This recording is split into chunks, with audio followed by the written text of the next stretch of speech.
Assalamualaikum warahmatullahi wabarakatuh. Hamdan wa syukranillah, amma ba'du.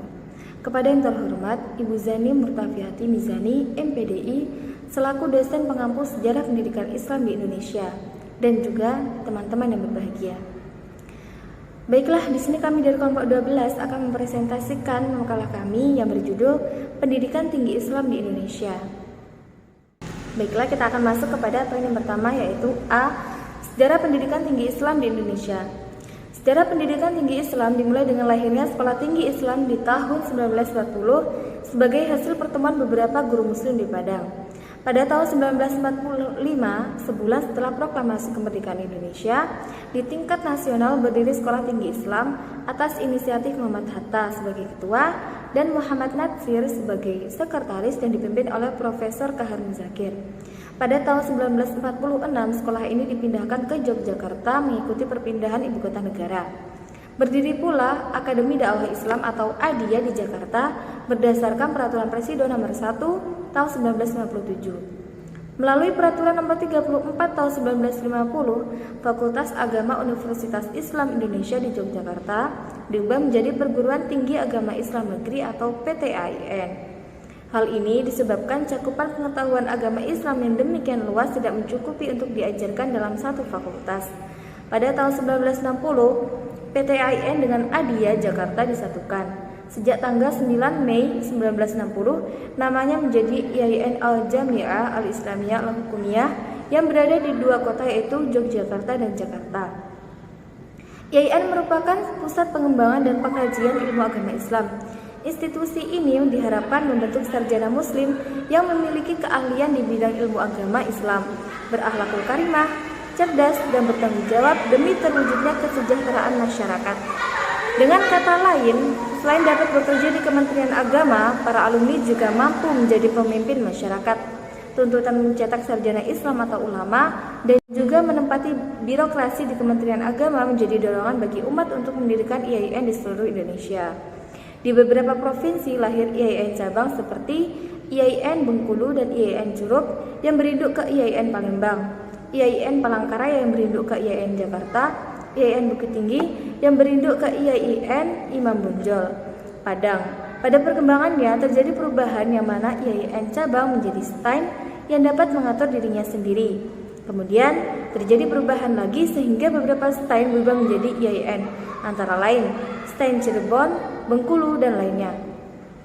Perjalanan IAIN yang telah tersebar di seluruh Indonesia mengalami dinamika dan pasang surut. Beberapa IAIN dan STAIN tentu pernah mengalami kesulitan mengundang animo mahasiswa sehingga statusnya didiskualifikasi. Dinamika lain terjadi di beberapa IAIN seperti IAIN Jakarta yang memiliki Windermere dibolehkan mendirikan program studi tadris dengan jurusan bahasa Inggris, matematika, dan lainnya untuk merespon kekurangan guru madrasah ibtidaiyah, sanawiyah, dan juga aliyah. Pengembangan berikutnya yaitu adanya program studi baru di beberapa IAIN seperti IAIN Sunan Gunung Jati Bandung. Untuk memenuhi tuntutan pasar, Fakultas Dakwah membuka program studi seperti komunikasi dan publikasi Islam, bimbingan Islam di masyarakat, manajemen dakwah, konseling Islam, dan program studi jurnalistik.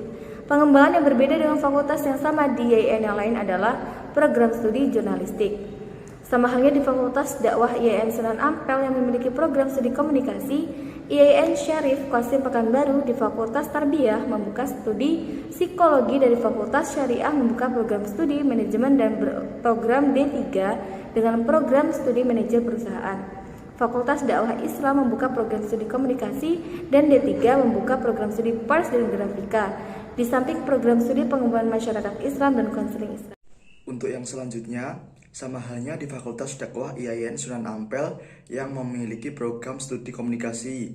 IAIN Syarif Qasim Pekanbaru di Fakultas Tarbiyah membuka program studi psikologi, dan di Fakultas Syariah membuka program studi manajemen dan program D3 dengan program studi manajer perusahaan. Kurikulum juga mengalami perubahan. Kurikulum lama lebih didominasi mata pelajaran agama, lalu berkembang dengan diberikannya mata pelajaran umum. Perkembangan mutakhir dalam pendidikan. tinggi Islam adalah berubahnya STAIN atau IAIN menjadi UIN atau Universitas Islam Negeri. Pengembangan ini dilandasi perlunya integrasi keilmuan yang pernah menjadi diskursus masyarakat Islam di tanah air. Selain STAIN, IAIN atau UIN, telah hidup dan berkembang pula sekolah tinggi Islam dan universitas Islam yang didirikan oleh swasta di kota besar maupun kota kecil kabupaten se-Indonesia. Jumlahnya bahkan lebih besar dibanding pendidikan tinggi Islam yang diselenggarakan pemerintah. Untuk yang selanjutnya, B. Kondisi pendidikan tinggi Islam di era sekarang. Sudah saatnya merubah paradigma berpikir di lingkungan PTIN untuk melahirkan lulusan yang memiliki entrepreneurial atau wirausaha dan profesional sehingga siap bersaing di dunia global.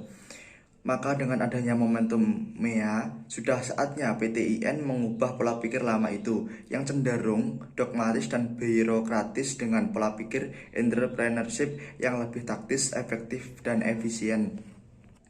Dalam bidang kurikulum, PTIN dapat mengembangkan kurikulum pendidikan yang menyiapkan lulusan siap berkompetisi di dunia global. Kurikulum yang dikembangkan berorientasi pada peningkatan kualitas sumber daya manusia (SDM) serta prioritas terhadap peningkatan skill dan keahlian lulusan yang memiliki daya saing tinggi. Bismillahirrahmanirrahim. Baik, saya akan melanjutkan penjelasan dari presentasi sebelumnya, yaitu sebagai PTN di Indonesia sudah memperoleh rekognisi atau dikenal secara luas oleh masyarakat internasional. Pertama, lulusan perguruan tinggi Islam negeri. Dengan adanya reputasi internasional, maka secara akademik kompetensi lulusan perguruan tinggi Islam negeri di tanah air dapat diterima oleh masyarakat atau lembaga internasional. Yang kedua, menyangkut dosen. Dengan reputasi internasional, maka kompetensi dosen perguruan tinggi negeri minimal sejajar dengan kompetensi para dosen dan level perguruan tinggi di ASEAN. Yang ketiga yaitu sebuah kementerian agama merencanakan untuk menjadikan Indonesia sebagai kiblat pendidikan Islam di dunia untuk menjadi tuan rumah bagi negara lain yang belajar di Indonesia. Akhirnya sejumlah perguruan tinggi negeri telah membuka kelas internasional. Jumlah ini akan semakin meningkat seiringnya dengan minat dan kepercayaan internasional yang semakin tinggi terhadap Indonesia yang aman, damai, dan merupakan negara muslim yang paling demokrasi di dunia. Baik, sekian dari saya. Apabila ada kurangnya itu dari kelompok kami, wal akhir, wassalamualaikum warahmatullahi wabarakatuh.